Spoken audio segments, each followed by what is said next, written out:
ચાણસ્મા ખાતે નગરપાલિકાની ચૂંટણીમાં ભાજપ તરફથી 66 લોકોએ ઉમેદવારોની ઈચ્છા દર્શાવી.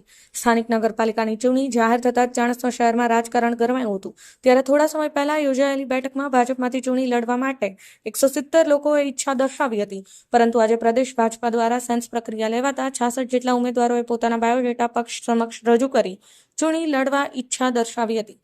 પરંતુ પક્ષ દ્વારા 60 વર્ષથી ઉપરના લોકોને મેન્ડેટ આપશે કે નહીં તેવી પણ ચર્ચા જોવા મળી હતી. તથાનો રિપીટ થિયરી અપનાવશે કે નહીં. ચાણસ્મા શહેરમાં કુલ 6 વોર્ડ આવેલા છે, જેમાં એક વોર્ડમાં 4 ઉમેદવારો ઊભા રાખવાના હોય કુલ 24 ઉમેદવારોની પસંદગી કરવાની હોય છે.